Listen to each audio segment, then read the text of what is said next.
hanya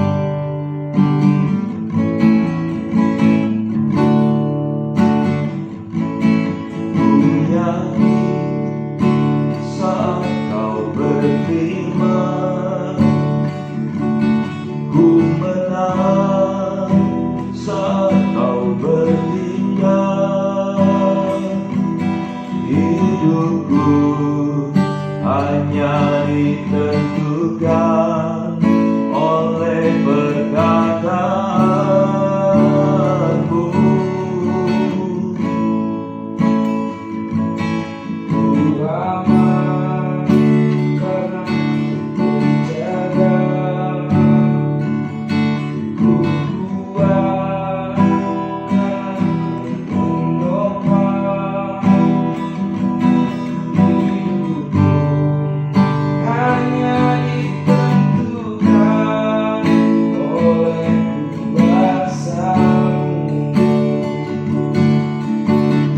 Bagi Tuhan tak ada yang mustahil. Bagi Tuhan tak ada yang tak mungkin.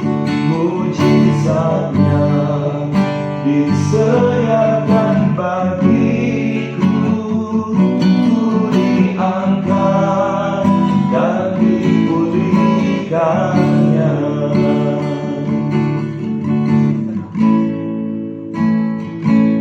Ku yakin saat Kau berfirman, ku menang saat Kau bertindak.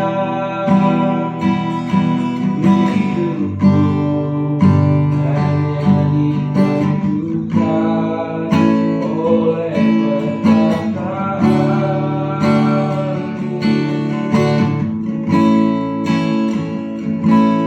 Ku aman karena Kau menjaga, ku kuat karena Kau menopang hidupku. Hanya ditentukan oleh kuasa-Mu.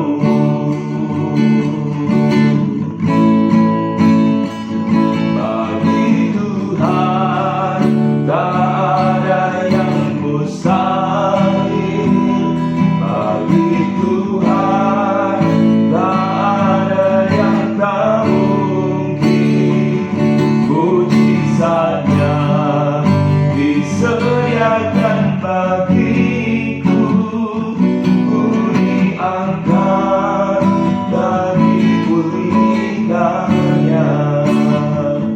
Bagi Tuhan tak ada yang mustahil.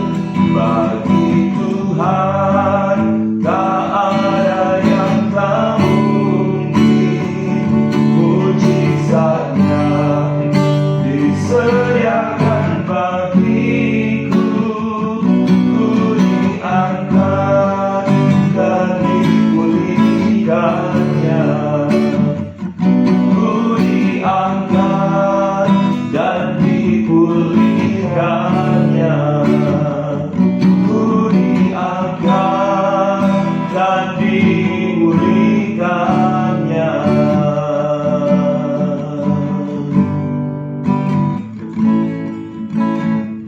Segala puji, hormat, syukur hanya bagi-Mu Bapa di dalam surga. Kami bersyukur dan berterima kasih untuk pagi yang indah ini Tuhan. Terima kasih Engkau sudah memberikan kami kekuatan, kesehatan. Kami bersyukur, kami berterima kasih Tuhan, karena Engkau memberikan kami hari yang baru, hari yang penuh pengharapan di dalam hidup kami. Bapa di dalam surga, pagi hari ini sebagai umat-umat-Mu Tuhan, kami datang di hadapan hadirat-Mu. Kami menyerahkan seluruh kehidupan kami ke dalam tangan-Mu Bapa. Kalau tiba saatnya pagi hari ini, kami akan mendengarkan kebenaran firman-Mu. Biar pujian ini Tuhan boleh menghantarkan kepada setiap kami, untuk kami tetap meyakini Bapa bahwa hanya firman-Mu lah satu-satunya sumber kekuatan dan pengharapan di dalam hidup kami. Ketika kami menaikkan pujian ini Tuhan, itu menjadi sumber pengharapan di dalam hidup kami, bahwa firman-Mu terus memberikan kami kekuatan, firman-Mu terus menopang hidup kami, firman-Mu selalu menjadi jawaban atas setiap keberadaan kami. Terima kasih Bapa, kami serahkan firman-Mu ke dalam tangan-Mu Bapa pagi hari ini. Biar kami sebagai umat-umat-Mu Tuhan, sekalipun kami berada di rumah kami masing-masing, kami berkumpul dengan keluarga kami Tuhan, kami mau bersehati, biar Engkau dengan kuasa Roh Kudus-Mu bekerja di antara kami pagi hari ini, sehingga ketika kami mendengar kebenaran firman-Mu Tuhan, itu boleh menjadi benih yang terus tertanam di dalam hati dan hidup kami, sehingga firman-Mu Tuhan itu boleh bertumbuh dan berbuah-buah dalam kehidupan kami. Kami percaya pagi hari ini Tuhan, firman-Mu sekali lagi akan terus membentuk kehidupan kami sebagai keluarga-keluarga Kristen, sebagai keluarga-keluarga yang percaya kepadamu Tuhan. Kami percaya pagi hari ini melalui kebenaran firman-Mu Tuhan, itu akan menguatkan kami dalam kondisi keadaan apapun yang saat ini sedang kami hadapi. Karena kami percaya Tuhan, hanya firman-Mu yang terus akan berkata-kata dalam keluarga dan dalam rumah tangga kami, sehingga kami selalu dikuatkan, kami selalu disegarkan, bahkan kami selalu dipulihkan ya Tuhan. Terima kasih Bapa, Engkau terus bekerja dalam hidup kami. Engkau menjamah akan hamba-Mu Tuhan yang menyampaikan kebenaran firman-Mu. Biar hamba-Mu Tuhan ada di dalam pengurapan-Mu Tuhan. Dan kami percaya pagi hari ini, setelah kami mendengar kebenaran firman-Mu, kami akan sama-sama diberkati. Kami akan sama-sama terus kuat di dalam Engkau Bapa. Terpujilah nama-Mu Tuhan. Terima kasih Bapa di dalam surga. Segala puji, hormat, syukur kami naikkan kepadamu. Di dalam nama Tuhan Yesus Kristus kami sambut kebenaran firman-Mu. Haleluya. Amin. Shalom. Selamat pagi dan selamat kita berjumpa kembali di dalam persekutuan ibadah yang kita laksanakan pada hari ini.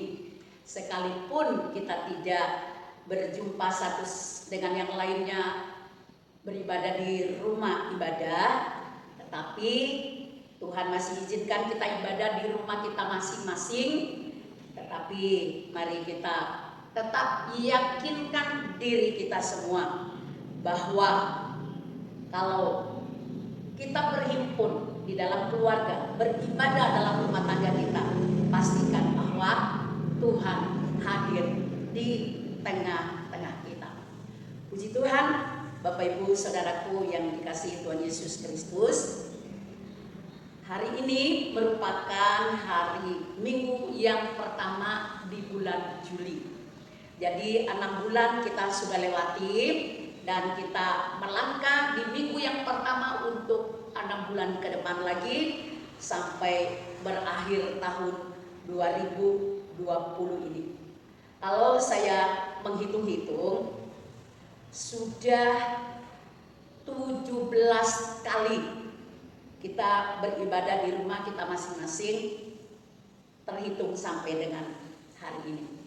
Tetapi biarlah kita tetap semangat, kita tetap setia, karena Tuhan kita adalah Tuhan yang setia, yang tidak pernah meninggalkan kita. Puji Tuhan, pada pemberitaan firman Tuhan hari ini saya memberikan tema tentang kesetiaan.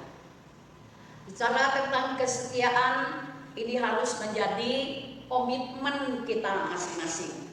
Sebagai anak Tuhan, saya mau setia kepada Tuhan yang menciptakan saya, yang menyelamatkan saya, dan yang memelihara saya. Begitu juga di dalam keluarga, kita punya komitmen sebagai seorang suami berusaha untuk setia kepada istri, dan sebaliknya. Begitu juga orang tua harus setia kepada anak-anak, melakukan tanggung jawabnya. Sebaliknya, anak-anak pun harus setia kepada orang tuanya. Dalam pengertian kita semua punya hubungan yang baik satu dengan yang lainnya.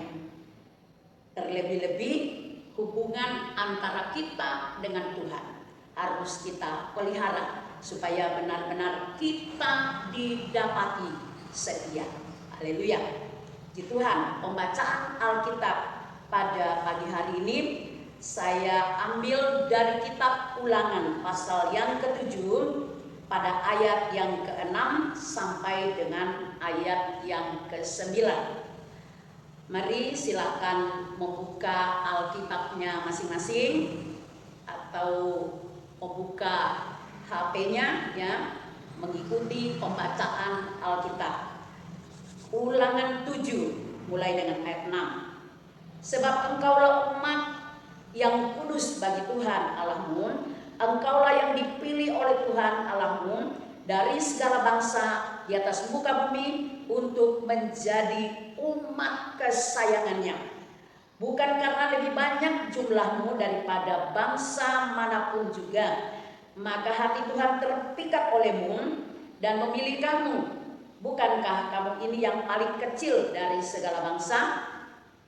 Tetapi karena Tuhan mengasihi kamu dan memegang sumpahnya yang telah diikrarkannya kepada nenek moyangmu, maka Tuhan telah membawa kamu keluar dengan tangan yang kuat dan menebus engkau dari rumah perbudakan, dari tangan Firaun raja Mesir.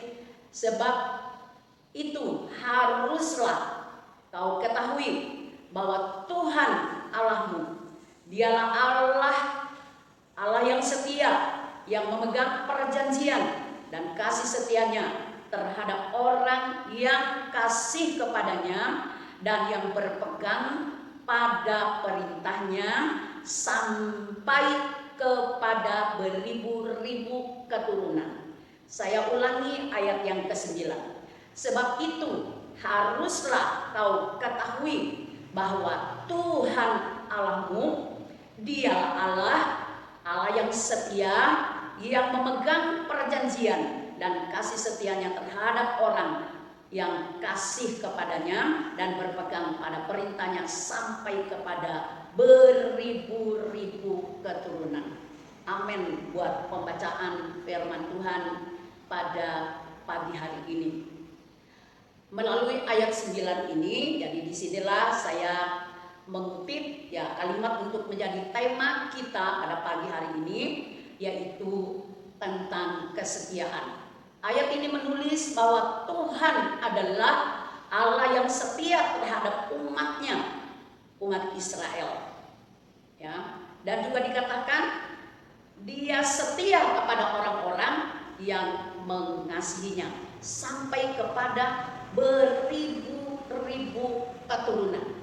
Berarti sampai kepada kita yang hidup di zaman akhir ini. Kasih setia Tuhan diberikan kepada kita. Kasih setia Tuhan kita akan terus mengalaminya, menikmatinya di dalam kehidupan kita, karena kita punya Tuhan yang sungguh-sungguh setia. Haleluya. Puji Tuhan, kita akan memperhatikan apa yang kita baca tadi ayat demi ayat, mulai dengan ayat yang ke-6. Demikian bunyinya. Sebab engkaulah umat yang kudus bagi Tuhan Allahmu, engkaulah yang dipilih oleh Tuhan Allahmu dari segala bangsa di atas muka bumi untuk menjadi umat kesayangannya. Luar biasa.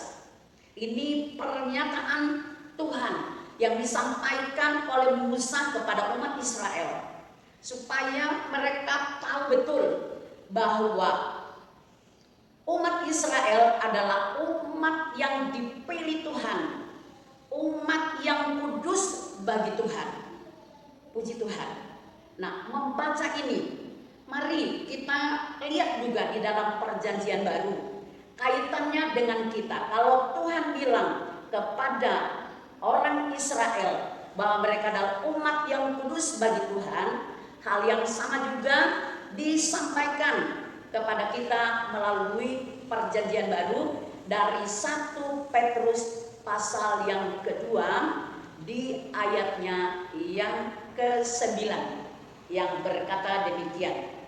Tetapi kamulah bangsa yang terpilih, imamat yang rajani, bangsa yang kudus, umat kepunyaan Allah sendiri, supaya kamu memberitakan perbuatan-perbuatan yang besar dari Dia yang telah memanggil kamu keluar dari kegelapan kepada terangnya yang ajaib. Umat Israel dipanggil keluar dari tanah perhambaan menuju tanah perjanjian. Kita sebagai anak-anak Tuhan yang hidup di generasi akhir zaman ini, Alkitab bilang bahwa kita juga adalah bangsa yang dipilih Tuhan. Kita adalah umat kepunyaan Allah sendiri karena Dia sudah menebus kita. Jadi kita patut bersyukur. Kita berterima kasih sama Tuhan karena Tuhan memilih kita dan menjadikan kita umat kepunyaannya, umat kesayangannya. Lanjut kita lihat di ayat yang ke-7 dari kitab pembacaan pertama tadi. Bukan karena lebih banyak jumlahmu dari bangsa manapun juga, maka hati Tuhan terpikat olehmu dan memilih kamu. Bukankah kamu ini yang paling kecil dari segala bangsa? Bapak Ibu Saudaraku, saya memperhatikan di ayat yang ke-7 ini ada satu kalimat yang luar biasa di sana, yaitu dikatakan hati Tuhan terpikat olehmu. Hati Tuhan terpikat. Maka dari itu Dia memilih umat Israel itu menjadi umat kesayangannya seperti di ayat 6 tadi. Nah, kalau kita melihat dalam perjanjian baru, kesamaan apa yang bisa kita dapatkan? Kita bisa baca dari suratan 2 Tesalonika. Ya, 2 Tesalonika. Dari 2 Tesalonika pasal yang kedua pada ayatnya yang ke-13.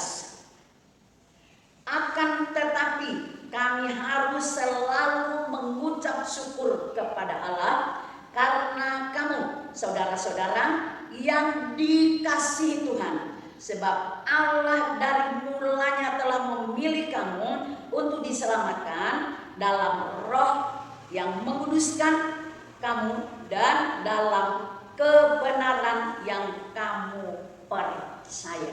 Haleluya. Puji Tuhan. Hati Tuhan terpikat kepada umat Israel. Oleh karena itu Dia pilih mereka. Nah, untuk kita sebagai anak Tuhan yang hidup di zaman akhir ini, di dalam pembacaan 2 Tesalonika itu tadi mengatakan kami harus selalu mengucap syukur kepada Allah. Karena apa? Kita harus mengucap syukur karena dikatakan kita ini adalah orang yang dikasihi Tuhan, orang-orang yang dikasihi Tuhan. Sebab Allah dari mulanya telah memilih kamu. Orang Israel dipilih Tuhan menjadi umat kesayangannya. Kita pun anak-anak Tuhan yang hidup di generasi zaman akhir ini, kita dipilih Tuhan karena Tuhan mengasihi kita supaya kita menjadi umat kesayangannya, menjadi umat kepunyaannya sendiri. Haleluya. Selanjutnya kita lihat di ayat yang ke-8 dari pembacaan kita tadi. Tetapi karena Tuhan mengasihi kamu dan memegang sumpahnya yang telah diikrarkannya kepada nenek moyangmu, maka Tuhan telah membawa kamu keluar dengan tangan yang kuat dan menebus engkau dari rumah perbudakan, dari tangan Firaun. Puji Tuhan. Dari ayat ini kita membaca bahwa bukti bahwa Tuhan itu mengasihi umatnya, Dia membawa mereka keluar dari tanah perhambaan, yaitu dari Mesir, supaya mereka menjadi umat yang mengalami kebebasan, mengalami kelepasan atau kemerdekaan, bebas dari perbudakan. Karena apa? Itu karena kasih. Mari kita bandingkan dalam perjanjian baru, yaitu melalui kitab Roma pasal yang ke-6. kitab Roma pasal yang ke-6 pada ayat yang ke-17 dan ayat yang ke-18. Tetapi syukurlah kepada Allah, dahulu memang kamu hamba dosa, tetapi sekarang kamu dengan segenap hati telah mentaati pengajaran yang telah diteruskan kepadamu. Kamu telah dimerdekakan dari dosa dan menjadi hamba kebenaran. Puji Tuhan, kita dahulu memang hamba dosa. Umat Israel dulunya mereka menjadi budak di tanah Mesir, tetapi Tuhan membebaskan mereka. Begitu juga dengan kita. Tuhan membebaskan kita dari perhambaan dosa melalui penebusan yang dikerjakan oleh Yesus Kristus di atas kayu salib. Maka dari itu ayat 17 bagian A itu berkata, tetapi syukurlah kepada Allah. Kita harus selalu mengucap syukur pada Tuhan. Begitu kita merenungkan kasih-Nya, kita renungkan siapa kita pada waktu yang lalu dan siapa kita sekarang. Sekarang ini kita adalah anak-anak Allah, anak-anak Tuhan yang dikasihinya. Haleluya. Kita lanjut kepada ayat yang ke-9 yang tadi saya sudah bacakan berulang-ulang itu. Dikatakan di ayat 9 itu menjadi penekanannya, sebab itu haruslah kau ketahui. Jadi kalau kita tahu Tuhan itu begitu mengasihi kita, kalau kita mengerti bahwa kita ini benar-benar dipilih Tuhan, diselamatkan oleh Tuhan, maka ayat yang ke-9 ditekankan lagi, haruslah kau ketahui bahwa Tuhan Allahmu dialah Allah, Allah yang setia. Haleluya. Tuhan kita adalah Allah yang setia, dan Dia adalah Tuhan yang memegang perjanjiannya. Apa yang pernah Dia janjikan kepada umat Israel itu digenapinya. Apa yang Tuhan janjikan buat kita di dalam firman-Nya itu Tuhan akan menggenapinya. Dan ini akan terjadi, dikatakan Tuhan menggenapi janjinya itu terhadap orang yang kasih kepadanya. Jadi kita garis bawahi bahwa Tuhan menyatakan kasih kesetiaannya kepada setiap orang yang kasih kepadanya, yang mencintai Tuhan. Jadi menjadi renungan kita pada pagi hari ini, Bapak Ibu Saudaraku yang dikasihi Tuhan. Di dalam pengiringan kita kepada Tuhan, pelayanan kita kepada Tuhan sampai dengan hari ini, perlu kita selalu memeriksa hati kita. Apakah kita tetap mengasihi Tuhan? Apakah kita melakukan seluruh pelayanan kita karena kita mengasihi Tuhan? Jangan sampai seperti apa yang dicatat di dalam Alkitab, yaitu tentang jemaat di Efesus yang kehilangan kasih yang mula-mula. Secara lahir mereka begitu giat melakukan segala sesuatu yang mereka tahu itu adalah kebenaran yang mereka harus kerjakan. Mereka begitu giat dalam pelayanan, mereka melakukan apa saja yang bisa memberkati orang lain dan menyenangkan Tuhan. Tetapi ternyata Tuhan menegur mereka karena mereka melakukan semua itu secara jasmani dengan pengertian bahwa mereka melakukan itu yang baik. Tetapi Bapak Ibu Saudaraku yang dikasihi Tuhan, Tuhan menilai kedalaman hati kita. Apa yang kita kerjakan benar-benarkah berdasarkan karena kita mengasihi Tuhan atau tidak? Maka dari itu perhatikan ayat ini. Haruslah kau ketahui Tuhan Allahmu, dialah Allah yang setia. Haleluya. Dia pegang janjinya, dia pegang firman-Nya. Apa yang dijanjikan oleh Tuhan di dalam firman-Nya, dia akan genapi di dalam kehidupan kita. Dan itu akan diterima oleh semua orang yang kasih kepadanya. Dan yang kedua, yang berpegang pada perintahnya, yang berpegang pada firman-Nya. Jadi saya merenungkan di bagian ini, Bapak Ibu Saudaraku yang dikasihi Tuhan. Kalau Tuhan kita begitu setia, Dia mengasihi kita, Dia tidak pernah tinggalkan kita, bagaimana dengan kita? Mari hari-hari ini kita berusaha untuk tetap setia sama Tuhan, mengasihi Tuhan dengan sungguh-sungguh, mengerjakan segala sesuatu yang kita harus kerjakan, baik itu pelayanan kita kepada sesama maupun terlebih-lebih pelayanan kepada Tuhan, harus didasari dengan kasih. Saya berikan satu ayat sebagai pembandingnya melalui kitab Perjanjian Baru dari 1 Korintus pasal 1 ayat yang ke-9.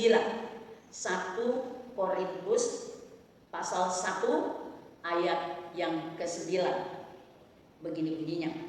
Allah yang memanggil kamu kepada persekutuan dengan anaknya Yesus Kristus, Tuhan kita, adalah setia. Haleluya. Ayat 9 dari kitab Ulangan tadi ditujukan kepada umat Israel supaya mereka tahu betul bahwa Tuhan Allah mereka adalah Allah yang setia. Di dalam Perjanjian Baru mengatakan, Allah yang memanggil saya dan saudara, Allah yang memanggil umatnya di seluruh dunia ini kepada persekutuan dengan anaknya Yesus Kristus, kepada persekutuan dengan Yesus Kristus Juru Selamat yang sudah mati di atas kayu salib untuk menebus dosa-dosa kita, supaya kita memperoleh hidup yang kekal. Alkitab ini menulis, Tuhan kita adalah setia. Oh puji Tuhan, sampai kapanpun Tuhan kita tetap setia kepada kita. Pertanyaannya yang harus kita jawab dalam kehidupan kita masing-masing, masihkah aku setia sampai dengan hari ini? Masihkah Bapak Ibu Saudara-saudaraku tetap setia sampai dengan hari ini? Kita jawab dengan jujur kepada Tuhan. Haleluya. Kalau kita melihat kondisi hari-hari ini Bapak Ibu, sudah kurang lebih 3 bulan, yang mulai dari bulan Maret akhir, April, Mei, Juni, kita ibadah di rumah-rumah kita masing-masing. Kenapa terjadi seperti ini? Ya, oleh karena situasi kondisi yang terjadi di hari-hari ini. Kita tidak tahu ya apa yang akan terjadi hari-hari selanjutnya. Yang jelas hari-hari ini kita sedang mengalami masa-masa sulit. Hari-hari ini kita sedang mengalami masa-masa sulit. COVID-19 belum berakhir, disusul kesulitan ekonomi yang melanda bangsa kita, juga melanda bangsa-bangsa di dunia ini. Banyak orang kehilangan pekerjaan. Ya. Bapak Ibu Saudaraku, kalau kehilangan pekerjaan, apa yang terjadi? Tentu kita rasakan penderitaan. Ya, mungkin kita belajar hidup berpada dengan apa yang ada. Kalau kita orang yang mengerti kehendak Tuhan, pastilah kita bisa tetap mengucap syukur sama Tuhan. Tetapi kalau kita lihat hari-hari ini, di tengah-tengah kondisi sekarang ini, memang banyak orang-orang yang mulai memberontak, banyak orang-orang yang mulai putus asa, banyak orang-orang yang mulai kecewa kepada pemerintah dan lain-lain sebagainya. Yang jelas Alkitab menulis di dalam Injil Matius pasal 24, yaitu tentang keadaan akhir zaman. Satu ayat yang saya baca di situ dikatakan kalau terjadi kelaparan, gempa bumi dan sebagainya, kalimat Alkitab itu menulis semuanya itu barulah permulaan penderitaan menjelang zaman baru. Barangkali sebaiknya kita baca ya, supaya kita tidak meragukannya. Nah, Matius 24 pada ayat yang ke-7 bagian A dan 7 bagian B saja dan 8. Akan ada kelaparan dan gempa bumi di berbagai tempat. Akan tetapi semuanya itu barulah permulaan penderitaan menjelang zaman baru. Nanti Bapak Ibu baca semua pasal ini supaya kita lebih mengerti tentang keadaan akhir zaman. Karena pasal 24 ini di situ ada ditulis khotbah tentang akhir zaman. Di ayat 3 dan seterusnya perikopnya bilang permulaan penderitaan menjelang zaman baru. Nah, Bapak Ibu Saudaraku yang dikasihi oleh Tuhan Yesus Kristus, apa yang harus kita lakukan menghadapi kondisi sekarang ini? Saya mau katakan, mari kita tetap kuat di dalam Tuhan. Jangan tawar hati pada masa-masa kesesakan, karena Tuhan yang memanggil kita adalah Tuhan yang setia. Haleluya. Bapak Ibu Saudaraku yang dikasihi Tuhan, kalau Tuhan yang kita sembah adalah Tuhan yang setia, maka seharusnya lah kita pun harus juga setia kepada Tuhan. Saya ulangi, kalau Tuhan yang kita sembah, Tuhan yang sudah menyelamatkan kita itu adalah Tuhan yang setia, kita pun harus setia kepadanya. Haleluya. Puji Tuhan. Saya akan membawa kita untuk melihat beberapa contoh di dalam Alkitab supaya kita tidak berkecil hati kalau sampai hari ini kita masih tetap berkumpul di dalam keluarga rumah tangga kita melaksanakan ibadah. Ya, kita akan melihat contoh-contoh di dalam Alkitab. Ada beberapa hal yang saya akan bawa kita untuk memperhatikan supaya benar-benar kalau kita masih tetap ibadah di dalam rumah tangga, berarti Tuhan punya rencana luar biasa di situ. Pertama-tama kita membaca dalam kitab Yosua. Di dalam kitab Yosua pasal 24 ayat yang ke-14. Yosua 24 ayat yang ke-14 berkata begini. Oleh sebab itu takutlah akan Tuhan dan beribadahlah kepadanya dengan tulus, ikhlas dan setia. Sampai di situ. Yosua menyampaikan kepada umat Israel yang dia pimpin memasuki tanah perjanjian. Ya. Oleh sebab itu takutlah akan Tuhan, beribadah kepadanya dengan tulus, ikhlas dan setia. Yosua tekankan supaya umat Israel setia beribadah kepada Tuhan. Haleluya. Kalau kita baca seterusnya di dalam ayat yang ke-15b berkata begini. Tetapi jika kamu anggap tidak baik untuk beribadah kepada Tuhan, pilihlah pada hari ini kepada siapa kamu harus beribadah. Allah yang kepadanya nenek moyangmu beribadah di seberang sungai Efrat, atau Allah orang Amori yang negerinya kamu diami ini. Tetapi aku dan seisi rumahku, kami akan beribadah kepada Tuhan. Yosua tekankan sebagai kepala keluarga, sebagai pemimpin umat Israel, dia berkata, aku dan seisi rumahku kami akan beribadah kepada Tuhan. Ini komitmen yang perlu kita contoh Bapak Ibu Saudaraku. Apapun situasinya hari-hari ini, mari kita bisa berkomitmen seperti Yosua.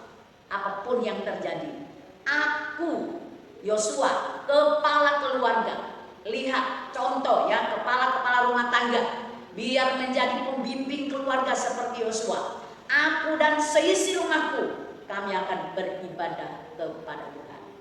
Haleluya.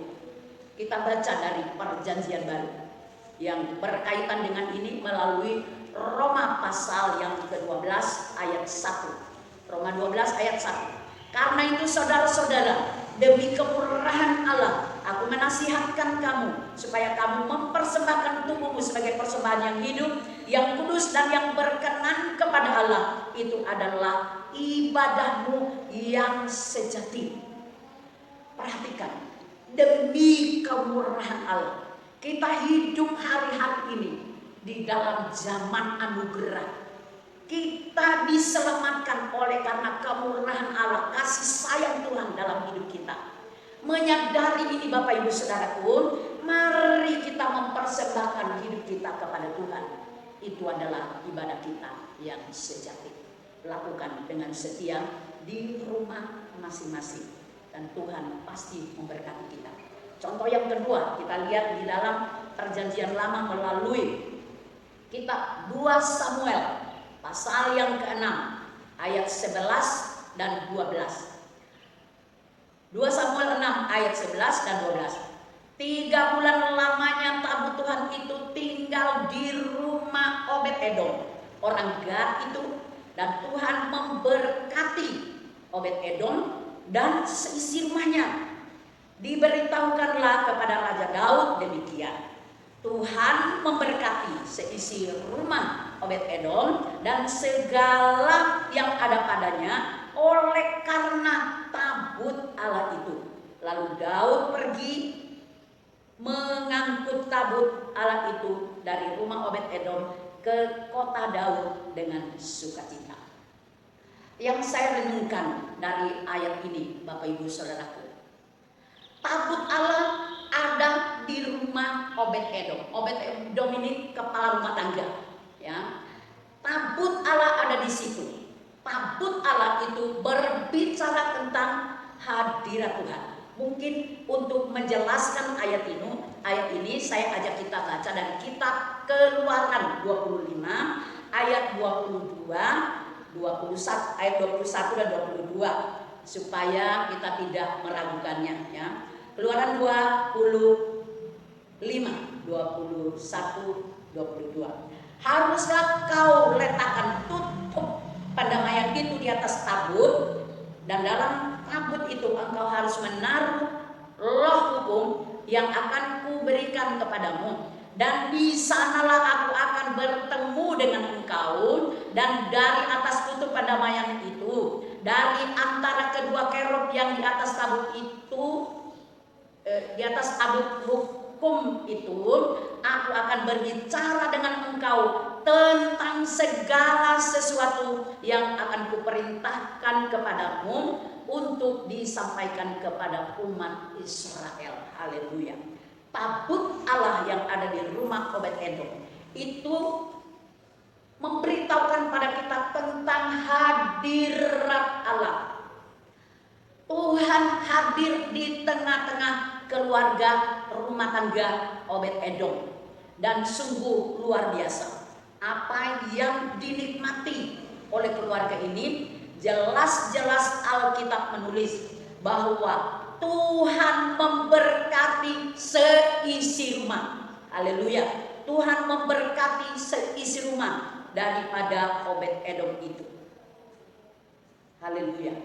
Bapak Ibu Saudaraku yang dikasihi Tuhan, di tengah-tengah situasi sekarang ini, di mana orang mulai banyak mengalami krisis ekonomi, yang kekurangan di sana sini, kondisi-kondisi yang menyedihkan. Tetapi kalau anak-anak Tuhan, ya, orang-orang percaya selalu menghadirkan Tuhan di dalam keluarganya.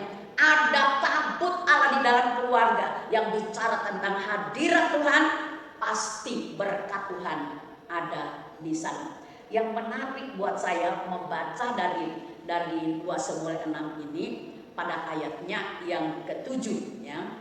Diberitahukanlah kepada Raja Daud demikian, Tuhan memberkati seisi rumah Obed-Edom dengan segala apa yang ada padanya karena tabut Allah itu. Jadi orang mulai melihat, kemudian orang mulai bercerita bahwa Tuhan memberkati keluarga Obed-Edom itu karena ada tabut Tuhan di situ.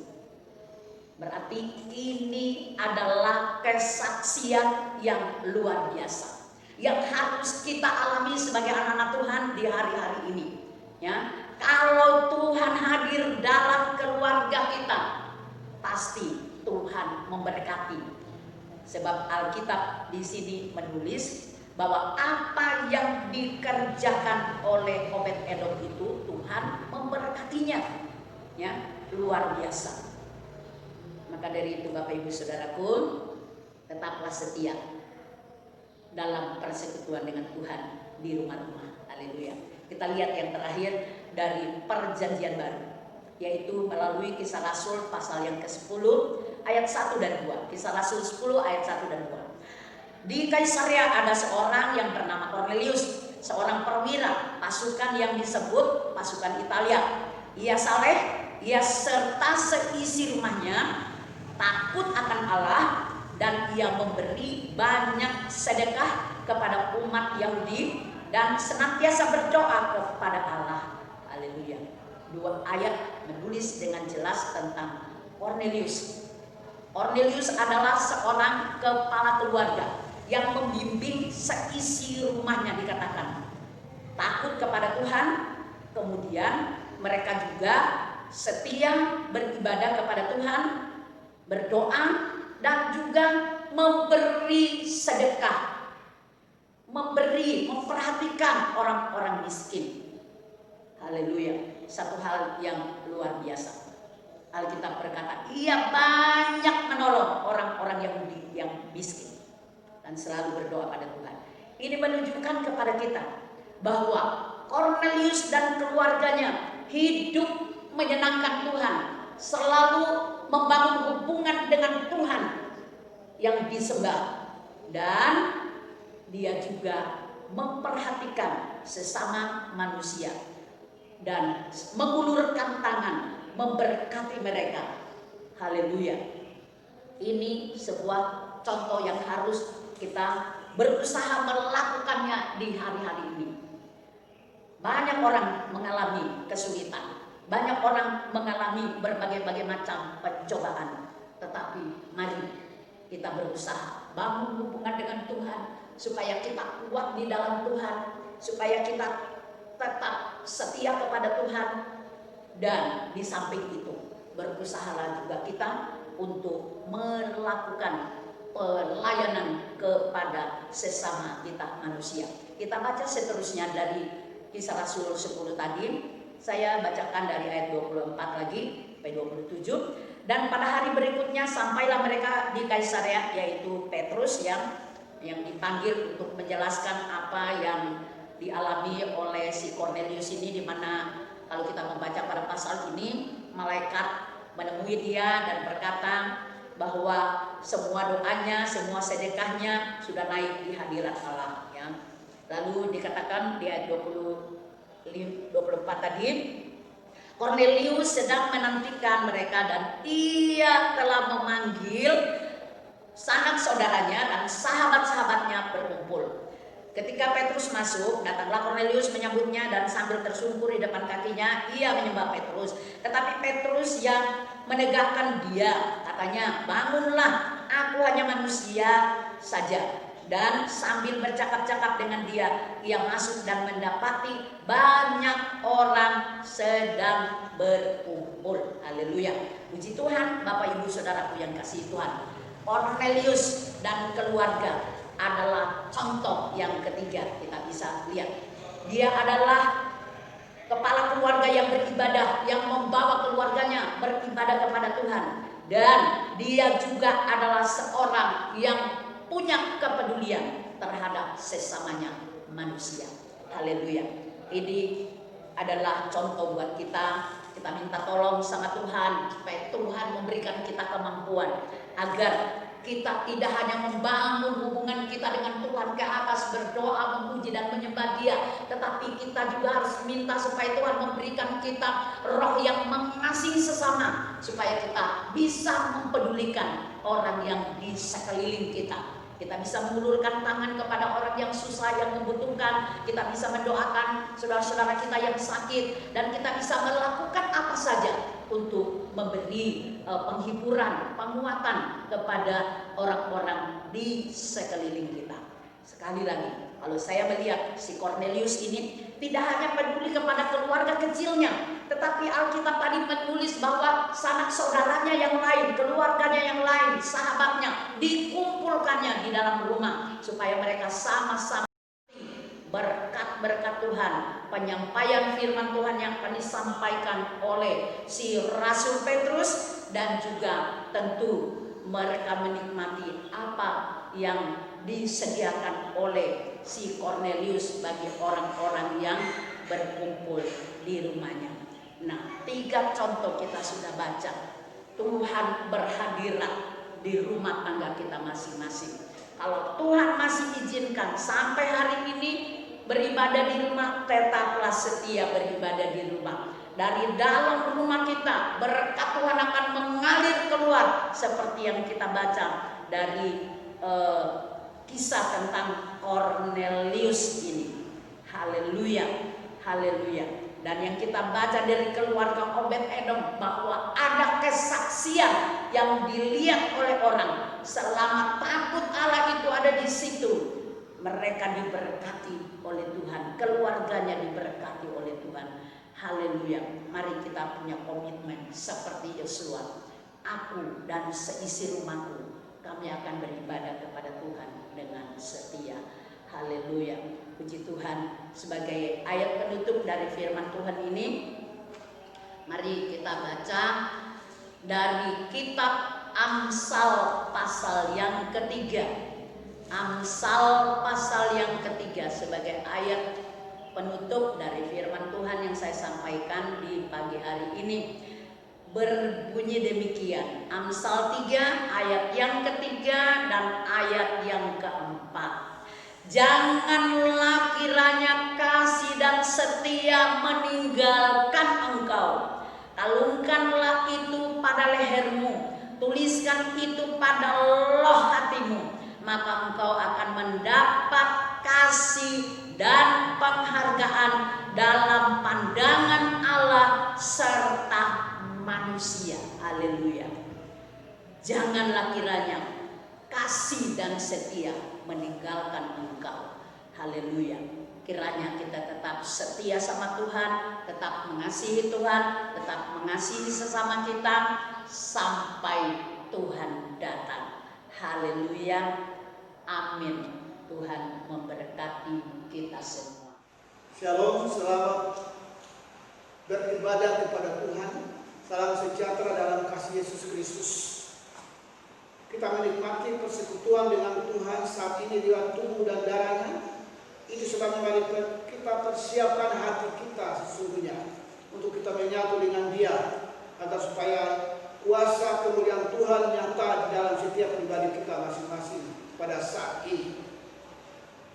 Saudara yang kekasih di dalam Tuhan Yesus Kristus, ya, mari kita masuk di dalam doa. Kami berterima kasih kepada Engkau Tuhan, bahwa saat ini kami ada di hadapan Engkau dan kami memuliakan Engkau buat karya-Mu Tuhan yang sangat indah di dalam hidup kami.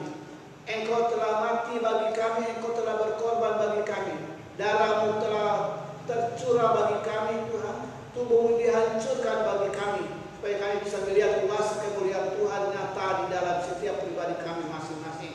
Ampuni kami Tuhan dalam segala sesuatu yang sudah kami lakukan melawan kehendak-Mu Tuhan. Sucikan dan kuduskan kami sekalian, supaya saat ini kami di hadapan hadirat-Mu Tuhan, benar-benar kami menjadi umat-Mu yang memperkenankan Engkau Tuhan. Terima kasih Bapa di surga. Segala kemuliaan dan syukur bagi-Mu Bapa di surga. Dalam nama Tuhan kami Yesus Kristus, kami sudah berdoa. Amin. Sebagai awal daripada persekutuan kita untuk kita menyatu dengan Dia di dalam tubuh dan darahnya. Mari kita akan buka bersama di dalam kitab kebenaran Injil Yohanes pasal yang ke-6 ayat yang ke-53 mulai. Maka kata Yesus kepada mereka, Aku berkata kepadamu, sesungguhnya jikalau kamu tidak makan daging anak manusia dan minum darahnya, kamu tidak mempunyai hidup di dalam dirimu. Barang siapa makan dagingku dan minum darahku, ia mempunyai hidup yang kekal, dan aku akan membangkitkan dia pada akhir zaman. Sebab dagingku adalah benar-benar makanan, dan darahku adalah benar-benar minuman. Barang siapa makan dagingku dan minum darahku, ia tinggal di dalam aku, dan aku di dalam dia. Sama seperti Bapa yang hidup mengutus aku, dan aku hidup oleh Bapa. Demikian juga barang siapa yang memakan aku, akan hidup oleh aku. Inilah roti yang telah turun dari surga, bukan roti seperti yang dimakan nenek moyangmu dan mereka telah mati. Barang siapa makan roti ini, ia akan hidup selama-lamanya. Amin. Dengan pengertian yang demikian, saudara kasih, mari kita akan menyatu dengan Dia di dalam tubuh dan darahnya.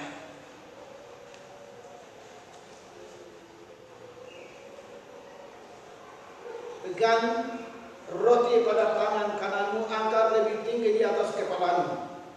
Satu tanda bahwa kita menghargai akan tubuhnya yang telah dihancurkan bagi kita, agar kita memiliki tubuh yang baru di dalam Tuhan kita Yesus Kristus. Dengarkanlah firman Tuhan, lalu kita akan makan bersama.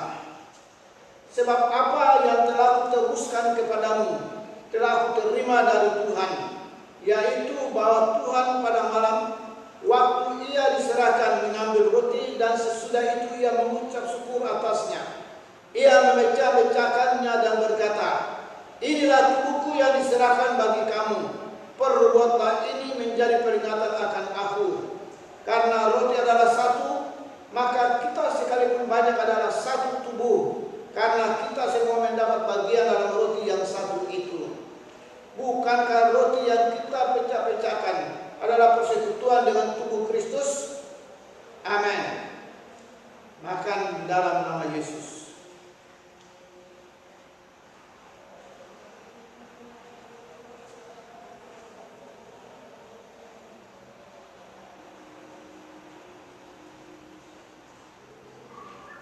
Angkat lebih tinggi dari kepalamu cawan yang dipegang, satu tanda bahwa kita menghargai akan darah Yesus Kristus yang telah tercurah bagi kita, bagi keselamatan kita, dan oleh bilur-bilurnya kita disembuhkan.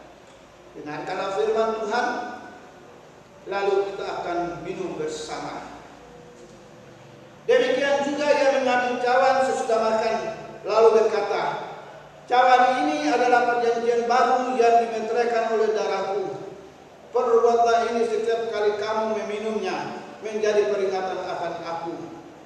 Bukankah cawan pengucapan syukur, yang atasnya kita ucapkan syukur, adalah persekutuan dengan darah Kristus? Amin.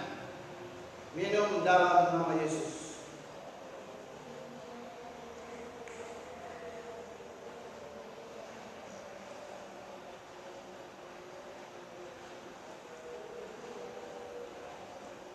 Kita mengucap syukur kepada Tuhan. Kami bersyukur Tuhan untuk karya-Mu Tuhan. Darah-Mu telah tercurah bagi kami. Dan kami percaya Tuhan oleh bilur-bilur-Mu Tuhan, kami sudah disembuhkan. Haleluya. Terima kasih. Terima kasih untuk karya-Mu Tuhan. Terima kasih untuk keajaiban-Mu Tuhan. Terima kasih untuk pengorbanan-Mu Tuhan bagi kami sekalian. Kemuliaan dan kebesaran hanya bagi Engkau Bapa di surga. Terima kasih Bapa. Terpujilah nama-Mu Tuhan. Terima kasih untuk anugerah-Mu. Dan saat ini Tuhan, kami berdoa untuk pemerintah bangsa dan negara kami. Kami berdoa untuk situasi yang terjadi atas bangsa ini, bahkan seluruh bangsa di dunia. Kami minta anugerah kemurahan Tuhan senantiasa, supaya Tuhan nyatakan kuasa kemuliaan-Mu Tuhan, sehingga kami bisa melihat akan perubahan-perubahan yang boleh terjadi atas bangsa ini, bahkan seluruh bangsa di dunia ini Tuhan. Terima kasih pertolongan-Mu Tuhan bagi kami sekalian saat ini. Terpujilah kemuliaan, syukur dan hormat hanya bagi Bapa di surga. Kita sekalian yang dikasih, kita akan kembali ke tempat kita masing-masing dan kita terima berkat daripada Tuhan. Segala berkat ini akan datang kepadamu dan menjadi bagianmu. Berkat Abraham, berkat Ishak dan berkat Yakub turun atasmu, atas pekerjaanmu, atas usahamu, atas pendidikanmu, dan atas keluargamu. Tuhan akan membuka bagimu perbendaharaan yang berlimpah, yang di langit untuk memberi hujan bagi tanahmu pada masanya, dan memberkati segala pekerjaanmu, sehingga engkau menjadi orang yang memberi pinjam kepada banyak bangsa, tetapi engkau sendiri tidak meminta pinjaman. Tuhan akan mengangkat engkau menjadi kepala dan bukan menjadi ekor. Engkau akan tetap naik dan bukan turun. Tuhan memberkati engkau dan melindungi engkau. Tuhan menyinari engkau dengan wajahnya dan memberi engkau kasih karunia. Tuhan menghadapkan wajahnya kepadamu dan memberi engkau damai sejahtera hari ini sampai selama-lamanya. Terpujilah namamu Tuhan atas segala kebaikanmu, dan kami alaskan doa kami dalam nama Yesus Kristus. Haleluya. Amin.